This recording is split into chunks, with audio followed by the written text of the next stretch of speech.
सांगतात आम्ही जन्माला येऊ, पण आमचं जन्माला येण्याचं प्रयोजन काय, तर तेव्हा तुझी चरण सेवा साधाव्या. या तुकोबारांनी पारमार्थिक स्वरूपाची प्रतिज्ञा केली. प्रतिज्ञा अशी आहे, आम्ही जन्माला याचं कारण काय. बघा, प्रतिज्ञा कोणीही नाही करायची. आज्ञा प्राज्ञा आणि सुज्ञा असे प्रकार आहेत. खऱ्या अर्थानं माऊली ज्ञानोबारा हे सुज्ञ प्रकार आहेत. त्यात माऊली ज्ञानोबारा प्रतिज्ञा करतात. तर श्रीगुरु म्हणती काही झाले हे समस्तही आम्हा पावले, आता जे निरूपले नारायणे. माऊली ज्ञानोबारायांनी सगळ्यांनी इथपर्यंत आजपर्यंत प्रतिज्ञा केल्या. मोठे मोठे आले पण त्यांच्याही प्रतिज्ञा पूर्ण नाही झाल्या. पण जगद्गुरु तुकोबाराय तरी प्रतिज्ञा करण्याचं धाडस करतात. मुद्दा असा आहे, तुकोबारायांची प्रतिज्ञा ही प्रापंचिक स्वरूपाची नाही, ती परमार्थिक स्वरूपाची आहे. विठ्ठल विठ्ठल.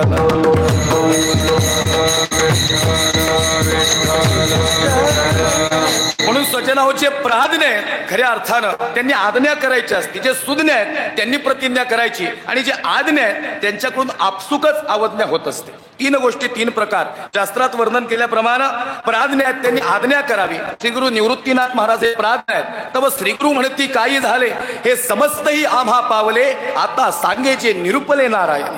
माऊली जे नारायणाने निरूपलं ते तुम्ही जगाला सांगा. ही आज्ञा शिरसावंद करत माऊली ज्ञानोबांनी त्यांच्या प्रतिज्ञेला प्रारंभ केला. प्रतिज्ञा केली, माझा मराठाची बोल कौतुके, पै अमृता तेही पैंजा जिंके, ऐसी अक्षरे रसिके मेळवीन, या मराठाची नगरी ब्रह्मविद्येचा सुकाळू. अजूनही प्रतिज्ञा केली, अवघाची संसार सुखाचा करीन, अवघाची संसार सुखाचा करीन.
आज लय दिवसात काहीतरी चांगलं ऐकायला भेटते.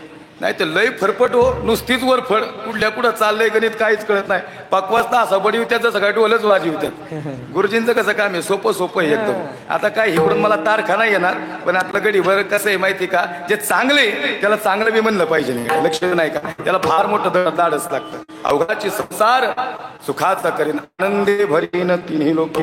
या अर्थानं महाराज माऊली ज्ञानोबारांनी प्रतिज्ञा केली, अवघाची संसार सुखाचा करीन आणि आनंदे भरीन तिन्ही लोके. तुकोबाराय सांगतात, घेईन मी जन्म याचसाठी देवा, तुझी चरण सेवा साधावया. मग तुकोबाराय आमचा प्रश्न असा आहे, इथं फार मोठी लोक आली, त्यांच्या प्रतिज्ञा पूर्ण नाही झाल्या, आणि तुम्ही कसं काय म्हणता घेईन मी जन्म. प्रश्न एक आहे, फार मोठ्या मोठ्या माणसांनी प्रतिज्ञा केल्या. या ठिकाणी भीष्माचार्यांनी प्रतिज्ञा केली, भीष्म पण केला खरा धनुर्धरा रक्षिले. भीष्माचार्यांची प्रतिज्ञा पूर्ण नाही झाली. तुकोबाराय भीष्माचार्यांनी प्रतिज्ञा केली, स्वतः श्रीकृष्ण भगवान परमात्म्यांनी प्रतिज्ञा केली, न धरी शस्त्र हाती सांगी न करीन चार गोष्टी युक्तीच्या. पण खऱ्या अर्थानं सुदर्शन चक्र हातात घ्यावं लागलं. श्रीकृष्ण भगवान परमात्म्याची प्रतिज्ञा पूर्ण नाही झाली. याच्याही पुढे जाऊन अनेकांनी प्रतिज्ञा केल्या. रावणाने प्रतिज्ञा केली, आकाशाला शिडी लावील, खारा समुद्र गोड करेल आणि सोन्याला सुगंधा आणेल. मला सांगा, ज्याची 28 कोटी भिंती सोन्याच्या होत्या, 7 कोटी घरं सोन्याची आहेत, ज्याच्यात घराच्या चौकटीला 22 क्विंटल सोने, रावणासारख्यांनी प्रतिज्ञा केल्या, आकाशाला शिडी लावील, पूर्ण नाही झाल्या. मग सांगा महाराज, ही सगळी माणसं तुम्हाला माहिती आहे, देव माहिती आहे, रावण माहिती आहे, भीष्माचार्य कदाचित तुम्हाला हे सगळं माहिती आहे, तरी यांच्या प्रतिज्ञा नाही झाल्या पूर्ण, आणि तरी तुम्ही का प्रतिज्ञा केली. तशा शाळेत आपण बी प्रतिज्ञा केल्या. काय म्हणणे, तुम्ही टेन्शन मध्ये नाही ना, एकदम मस्त हसायचं खेळायचं मस्त, कधी स्ट्रोक बसन काही सांगता येत नाही. शाळेत प्रतिज्ञा केल्या का नाही परंतु काय प्रतिज्ञा, भारत माझा, जोरात जोरात, भारत माझा देश आहे, सारे भारतीय माझे बांधव आहे, आणि बांधा बांधवणी आमची बाण नाही झाल्या का पूर्ण आमच्या? आम्ही प्रतिज्ञा केल्या, लक्षात नाही का? भीष्माचार्यांची प्रतिज्ञा पूर्ण नाही होत तरी तुकोबाराय धाडस करतात प्रतिज्ञा करण्याचं.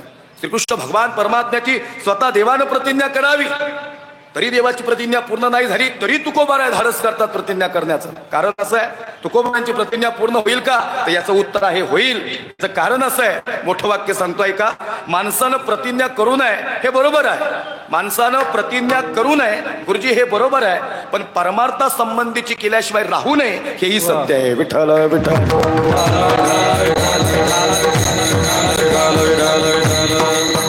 ज्या प्रतिज्ञेचा विषय स्वतः देव प्राप्ती आहे, सत्य संकल्पाचा दाता नारायण, सत्य संकल्पाचा दाता नारायण, सत्य संकल्पाचा दाता नारायण, सत्य संकल्पाचा दाता नारायण.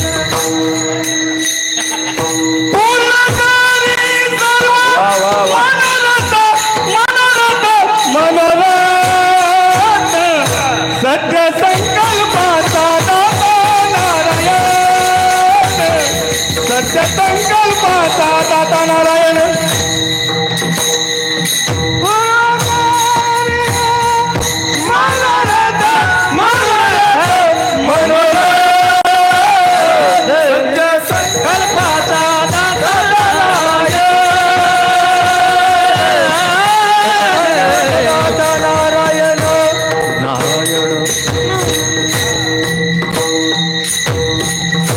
सत्य संकल्पाचा दाता नारायण. जगद्गुरु तुकोबारांची प्रतिज्ञा ऐका, घेईन मी जन्म याजसाठी देवा दुसऱ्याचा बांध बळक, असं म्हणले का? नाही नाही, सोपं आहे. दुसऱ्याचा बांध बळकावाय नाही, तुझी चरण सेवा साधावया देवा. अरे तुझी चरण सेवा साध्य करण्यासाठी आम्ही प्रतिज्ञा करतोय. महत्वाचा मुद्दा संपला सज्जना हो. पण या अभंगाचं गमक असं आहे, संतांनी प्रतिज्ञा करावी का हाच पहिला प्रश्न आहे.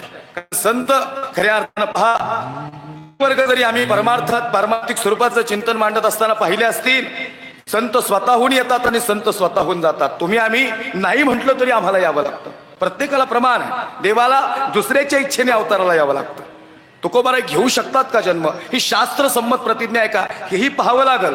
कारण जगद्गुरु तुकोबाराय हे संत आहेत, लक्षात नाही का? जे जे झाले अवतार तुका त्यांचे बरोबर, येतो जातो आम्ही देवाच्या सांगात, तुका म्हणे गात देवनाम. संत स्वतःहून येतात आणि स्वतःहून जातात. तुम्ही आम्ही नाही म्हटलं तरी आम्हाला यावं लागतं. आगा कर्मी देवरावे तै तेही सुखदुःखी वळावे, आणि तया ते भोगावया यावे देहा एका. तुम्ही आम्ही नाही म्हटलं तरी तुम्हाला आम्हाला यायचंच. संत स्वतःहून येतात आणि संत स्वतःहून जातात. आणि देवाचं अनिला रूपावळे करुणी खरे हरिदासी, ज्या कीर्तनात गाथेतली प्रमाण, ज्ञानेश्वरीतली ओवी आणि भगवद्गीतेतले श्लोक आहे, नाम कीर्तन आहे. विठ्ठल विठ्ठल.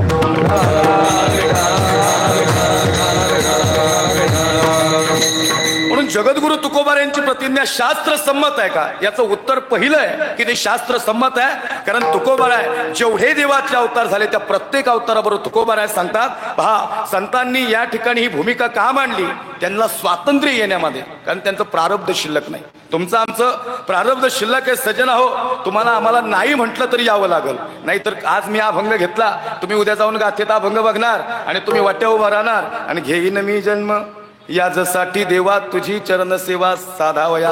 तुम्हाला आम्हाला जमल का प्रतिज्ञा करायचं? आम्ही करू शकत नाही. लक्ष, बळेविन शक्ती बोलू नये. जेवढा आपला पराक्रम तेवढंच आपण बोलावं. ते एका बाईला भूत लागलं, भूत इकडं आहेत का भूत? कसं पिंपळे सौदागर का इकडं काय महाराज, आता माणसंच भूतागत वागायला लागले. भूत कुठं राहिली तवा? ते भूत लागलं, ती लागली बाई येडेगत करायला.